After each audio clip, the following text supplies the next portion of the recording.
Hello ವೀಕ್ಷಕರೇ, ನಾನು ನಿಮ್ಮ ಶೋಭಾ ಮಾತಾಡ್ತಿರೋದು. ನಾವು ಇವತ್ತು ಏನು ಮಾಡೋಣ ಅಂತಂದ್ರೆ ಕಡಲೆಕಾಳಿನ ಉಸುಳಿ ಪಲ್ಯ ಅಂತಾರ ಅನ್ರಿ, ಎಲ್ಲ ಚೆನ್ನಾಗಿ ಚಾಟ್ ಮಸಾಲ ಮಾಡೋಣ. ಅದಕ್ಕೆ ಚಾಟ್ ಮಾಡೋಣ, ಭಾರಿ ಮಸ್ತಾಗತ್ತೆ. ಹಾಗೆ ನಾವು ಏನು ಮಾಡಬೇಕು ಅಂತಂದ್ರೆ ಅದ್ರ ಮ್ಯಾಗ ಉಳ್ಳಾಗಡ್ಡಿ, ಸ್ವಲ್ಪ ಟೊಮಾಟೊ ಮತ್ತು ಸ್ವಲ್ಪ ಸೌತೆಕಾಯಿ ಎಲ್ಲ ಚೆನ್ನಾಗಿ ಸಣ್ಣಗೆ ಪೀಸ್ ಮಾಡ್ಕೊಂಡು ನಾವೇನು ಮಾಡ್ಬೋದು, ಅದನ್ನು ತಿನ್ಬೋದು. ಹಾಗಾದ್ರೆ ಮಾಡೋ ವಿಧಾನ ಹೆಂಗೆ ಅಂತ ನಾವು ನೋಡ್ಕೊಳ್ಳೋಣ. ಅದ್ರ ಇಂಗ್ರೀಡಿಯೆಂಟ್ಸ್ ಏನೇನು ನೋಡ್ಕೊಂಡಾದ್ಮ್ಯಾಗ ಮನ್ಯಾಗ ಟ್ರೈ ಮಾಡಿರಿ. ಪಿಜ್ಜಾ, ಬರ್ಗರು, ಅದು ಇದು ಅಂಥೇಳಿ ತಿನ್ಕೊಂತ ಅಡ್ಡಾಡೋದಕ್ಕಿಂತಲೂ ಮನೆ ಒಳಗಿಂದ ಏನು ಸಾಮಾನು ಹಾಕಿ ಮಾಡಿರ್ತೈತಲ್ಲ ಅದು ಭಾಳ ಚಲೋ ಆಗುತ್ತೆ.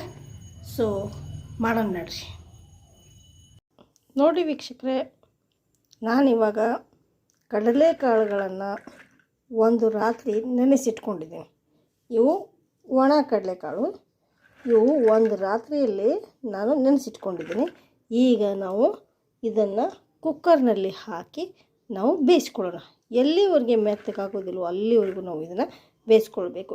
ಕುಕ್ಕರ್ನಲ್ಲಿ 4-5 ಸೀಟಿ ಆದರೆ ಸಾಕು ಅಂತೇಳಿ ಹೇಳ್ತೀವಿ. ಓಕೆ,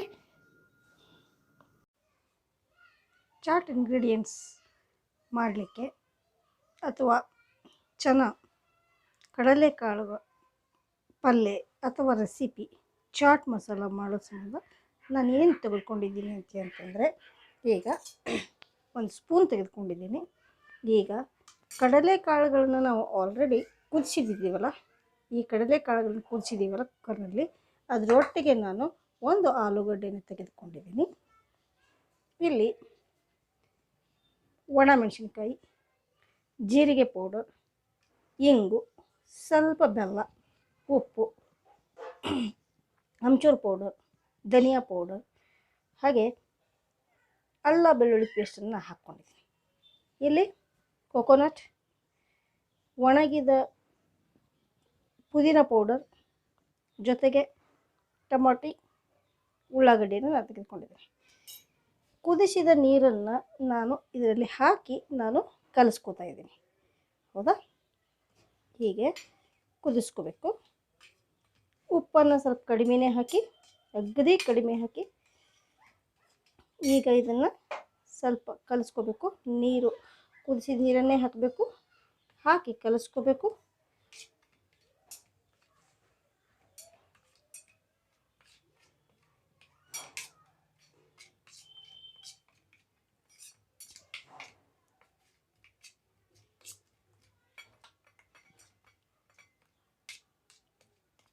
ಹಾಗೆ ಆಲೂಗಡ್ಡೆಯನ್ನು ನಾನು ಸ್ಮ್ಯಾಶ್ ಮಾಡ್ಕೊಂಡು ಇಟ್ಕೊತೀನಿ. ಇದನ್ನು ಒಡ್ಕೊಂಡು ಪುಡಿ ಮಾಡಿಕೊಂಡು ಇಟ್ಕೊತೀನಿ. ಓಕೆ, ಇವಾಗ ಪುಡಿ ಮಾಡ್ಕೊಂಡು ಇಟ್ಕೊಂಡ ಆಲೂಗಳು ಇವೆಲ್ಲವನ್ನು ತೆಗೆದುಕೊಂಡು ನಾನು ಈಗ ಏನು ಮಾಡ್ತಿದ್ದೀನಿ ಅಂತಂದರೆ, ಒಂದು ಪ್ಯಾನ್ ತೊಗೊಂಡಿದ್ದೀನಿ. ಆ ಪ್ಯಾನ್ದಲ್ಲಿ 1 ಚಮಚೆ ಎಣ್ಣೆಯನ್ನು ತೆಗೆದುಕೊಂಡಿದ್ದೀನಿ. ಈಗ ಪ್ರೊಸೆಸನ್ನು ನಾವು ಗ್ಯಾಸ್ ಆನ್ ಮಾಡ್ಕೊಂಡು ಸ್ಟಾರ್ಟ್ ಮಾಡೋಣ.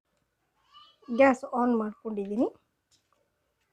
ಇವಾಗ ನಾನು ಮಾಡಿದ ಪೇಸ್ಟನ್ನು ಯಾವ್ಯಾವ್ದು ಇಂಗ್ರೀಡಿಯೆಂಟ್ಸ್ ತೊಗೊಂಡು ಹೇಳಿದ್ನಲ್ಲ ಅದು ಮತ್ತು ಆಲೂಗಡ್ಡೆಯನ್ನು ನಾನು ಹಾಕ್ತಾಯಿದ್ದೀನಿ.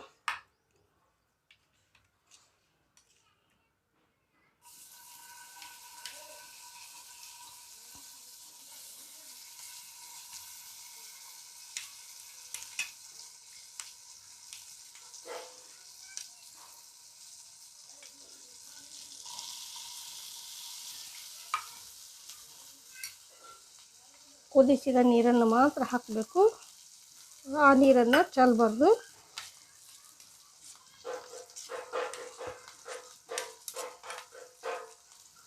ಓಕೆ, ಈ ರೀತಿ ನಾವು ಸ್ಮ್ಯಾಶ್ ಮಾಡಿ ಆಲೂಗಡ್ಡೆ ಸಹಿತ ಹಾಕಿದ್ವಿ. ಅದರಲ್ಲಿ ಟೊಮೆಟೊ,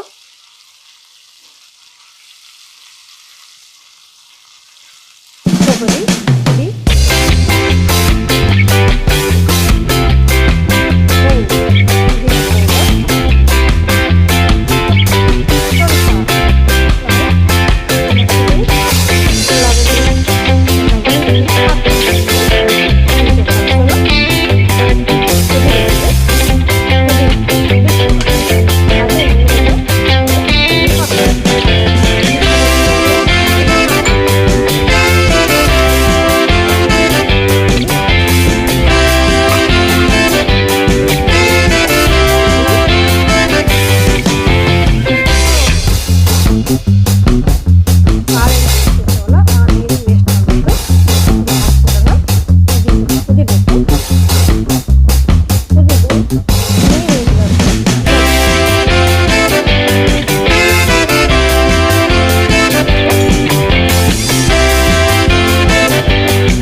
ಉಳ್ಳಾಗಡ್ಡಿ, ಕೊತ್ತಂಬರಿ,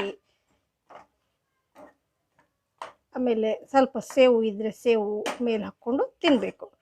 ತುಂಬ ಟೇಸ್ಟಿಯಾಗಿರುತ್ತೆ. ಇದು ಕೂಡ ಚನಾ ಚಾಟ್ ಮಸಾಲ ಅಂಥೇಳಿ ನಾವು ಇದನ್ನು ಕರಿತೀವಿ. ಓಕೆ, ನೋಡಿ, ಸಬ್ಸ್ಕ್ರೈಬ್ ಮಾಡಿ ನನ್ನ ಚಾನಲ್ನ. Thank you very much. ನೋಡಿ ವೀಕ್ಷಕರೇ, ನಾನು ಚನಾ ಚಾಟ್ ಮಸಾಲ ಏನು ಮಾಡಿದ್ದಲ್ಲ, ಹೌದಾ, ಹಾಗೆ ಇದಕ್ಕೆ ನಾನು ಸ್ವಲ್ಪ ಉಳ್ಳಾಗಡ್ಡಿ ಹಾಕ್ಕೋತಾ ಇದ್ದೀನಿ. ಇದರೊಟ್ಟಿಗೆ ನಾನು ಸ್ವಲ್ಪ ಸೇವನ್ನು ಹಾಕ್ಕೋತಾ ಇದ್ದೀನಿ. ಇದ್ರ ಜೊತೆಗೆ ನಾನು ಸ್ವಲ್ಪ ಲಿಂಬೆ ರಸವನ್ನು ಕೂಡ ನಾನು ಹಿಂಡ್ಕೋತಾ ಇದ್ದೀನಿ. ಮಸ್ತಾಗಿರುತ್ತೆ. ನೋಡಿ, ಮನೆಯಲ್ಲಿ ಮಾಡಿ ವೀಕ್ಷಣೆ ಮಾಡಿ ನೋಡಿ. ನನ್ನ ಚಾನಲ್ಗೆ ಸಬ್ಸ್ಕ್ರಿಪ್ಷನ್ ಮಾಡಿ. Thank you very much.